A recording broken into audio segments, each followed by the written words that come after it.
Hola hermanos, el día de hoy 9 de mayo del 2024 es jueves de la sexta semana del tiempo de la Pascua. Cuidado, ya saben, hoy hace 40 días ha sido la resurrección. O sea, técnicamente hablando, y es cierto, hoy deberíamos de celebrar la solemnidad de la Ascensión, pero en la mayoría de los países, ya les he dicho, pues resulta que se prefiere trasladar la solemnidad de la Ascensión. De todas maneras, no es que importe tanto la fecha. Acuérdense que incluso en el Evangelio de Juan ocurre en otro momento, ¿no? Bueno, de hecho, en el mismo Evangelio de Lucas ocurre que la ascensión es exactamente en el momento en el día que resucita el Señor Jesús. Entonces, por lo tanto, aquí no se trata de cronología, se trata de la celebración del acontecimiento. Así que, por lo tanto, la solemnidad de la ascensión se trasladará litúrgicamente al próximo domingo. ¿Ok? Entonces, hoy nos quedamos con jueves de la sexta semana del tiempo de la Pascua. Y como es jueves, ya saben a dónde los mando todos los jueves. Los mando como si los pudiera mandar, pero ¿dónde les recomiendo que vayan? Al Santísimo. Hay que ir a hacer visita al Santísimo y quedarnos un buen rato ahí delante de Jesús Eucaristía. Muy bien. Hoy les voy a hablar de una beata. Miren, a mí me llama, bueno, esta señora vivió 102 años, pero a mí me llaman la atención todos los santos que vienen después de acontecimientos dolorosísimos, ataques terribles contra la iglesia, como fue la Revolución Francesa, ¿no? Por mucho que la idealicen, vamos, la Revolución Francesa significó más de 30.000 mártires solo en Francia. O sea que, para que se hagan ustedes una idea más o menos de cómo es la situación. Claro, hay algunos que han sido declarados ya beatos o canonizados. Ella no es que sea mártir, sino que ella nace precisamente en esa época, porque ella nace en 1797 en Ratisbona, es alemana, se llamaba Carolina Gerhandinger, y entonces, nació ahí, como les digo, en esa ciudad, fue formada, era de una buena familia, de una familia católica creyente, y fue formada por una congregación de hermanas agustinas, que son la congregación de Nuestra Señora. Y ahí pues se prepara bien para ser maestra. Aquí viene el detalle, fíjense ustedes.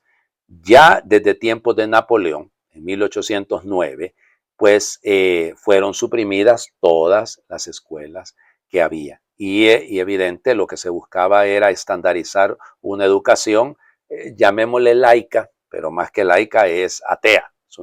Es una escuela, una formación que fuera contraria a la fe. Pero ella, gracias a la intervención de Monseñor Georg Michael Wittmann, pues logra que ella y un grupito de compañeras, y así es como van a ser la congregación que ella va a fundar, la vuelve itinerantes, y entonces la mandaba de 2 o 3, las mandaba hacia las zonas rurales de Baviera, y entonces así se fue gestando lo que más tarde va a ser la congregación de las hermanas escolásticas de Nuestra Señora. Y entonces, fíjense, muy bello, porque fue buscando la manera, ella muy astuta, de ir llegando y haciendo llegar pues la educación cristiana, católica, pero la educación al fin y al cabo, a todas partes. Y entonces este medio le sirvió mucho. Evidente, es una época en la que más bien empiezan a renovarse los monasterios, tal vez no vida de clausura pontificia, pero sí al menos los conventos más encerrados. Pero ella no, ella se da cuenta que la formación de las jóvenes tiene que estar ahí y se van a las zonas rurales y hace un trabajo extraordinario. La congregación va a ser aprobada en 1838 y bueno, desde ese mismo año entonces ella recibe el hábito religioso, pues, y entonces se cambia el nombre, ¿no? Dios se llamaba Carolina y se pone María Teresa de Jesús. Y de ahí, bueno, la congregación se ha expandido por varias partes, ¿no? Porque ha hecho un trabajo buenísimo. Y ella, como les digo, va a vivir mucho, porque va a vivir hasta 1879. O sea, que hagan de cuenta que, pues, yo les dije 100, ¿por qué les dije 102 años? No, 22 años. Pero bueno, 82 años. Pero, ¿cómo se llama? Pero bello, trabajo lindo. Va a morir precisamente un 9 de mayo y fue beatificada por el Papa San Juan Pablo II en noviembre de 1985. Y aquí es donde entra el detalle, ¿no? Una vez más, es de estas beatas que todavía no alcanza a ser canonizada, pero el proceso, entiendo, según lo que estuve leyendo, que está muy, muy avanzado y quiera Dios, pues que también fructifique. Yo, evidentemente, les he contado del caso de Madre Leonia, la fundadora de las religiosas que están aquí en la casa. La fiesta de ella, fíjense, era el sábado pasado. Es que es un poco complicado porque, de hecho, ella muere un 3 de mayo, pero se traslada al 4 de mayo porque se supone que en el mundo entero se está celebrando la fiesta, no sé, la fiesta de los beatos Santiago y Felipe se celebra el 3, pero aquí le hemos celebrado el 4 porque el 3 se ha celebrado la fiesta de la cruz y entonces siempre queda ese problemita de no poder celebrar a la Beata María Leonia por eso, pues, que ya gracias a Dios ha sido reconocido su milagro. Estamos esperando a que el Santo Padre nos diga cuándo va a ser la canonización. Yo evidentemente ahí tengo la imagen, la tengo exactamente aquí frente a mí y tengo dos reliquias de Madre Leonia y entonces ahí las tengo. Digo, por este tema de las beatas que están ahí en camino y los beatos que están en camino a ser canonizados. Vamos a las lecturas del día de hoy. Volvemos a leer, fíjense, el último versículo que ya leímos ayer. Entonces, libro de los Hechos de los Apóstoles, capítulo 18, versículos del 1 al 8. En aquellos días Pablo salió de Atenas y se fue a Corinto. Allí encontró a un judío llamado Áquila, natural del Ponto, que acababa de llegar a Italia con su mujer Priscila, en acatamiento a las órdenes de Claudio, que expulsó de Roma a todos los judíos. Pablo se acercó a ellos y, como eran del mismo oficio, se quedó a vivir y a trabajar con ellos. Su oficio era fabricar tiendas de campaña. Cada sábado Pablo discutía en la sinagoga y trataba de convencer a judíos y griegos. Cuando Silas y Timoteo llegaron de Macedonia, Pablo se dedicó por completo a la predicación y afirmó delante de los judíos que Jesús era el Mesías. Como eran, estos lo contradecían y lo insultaban, se rasgó las vestiduras y dijo: que la sangre de ustedes caiga sobre su propia cabeza, yo soy inocente. De ahora en adelante iré a hablar a los paganos. Salió de allí y entró en la casa de Tito Justo, que adoraba a Dios y cuya casa estaba al lado de la sinagoga. Crispo, el jefe de la sinagoga, creyó en el Señor junto con toda su familia. Asimismo, al oír a Pablo, muchos de los corintios creyeron y recibieron el bautismo. Palabra de Dios. Te alabamos, Señor. Muy bien. Bueno, hablemos de Corinto. Ok. Corinto había sido destruida, fíjense, por los romanos, una ciudad antigua, pues, que fue destruida en el año 146 antes de Cristo.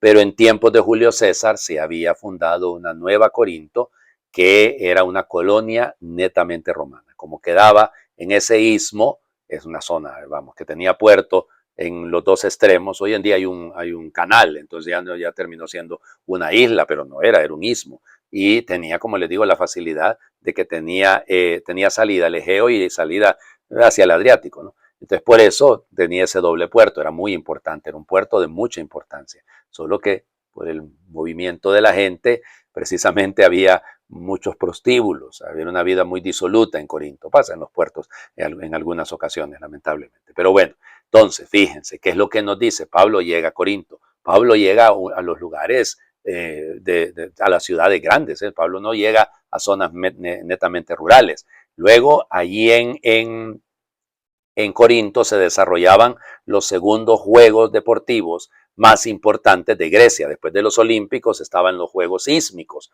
los Juegos del Istmo. Entonces probablemente Pablo llega ahí y hace en griego es escopoyoyoi, es decir, los que fabrican tiendas. Entonces piensen, no hay hoteles, entonces hay que hacer tienditas para que la gente se quede, los que llegan a ver los juegos, que se queden en las afueras en una tienda. Y nos cuenta de Áquila y Priscila. Áquila y Priscila pues son judíos venidos de Roma.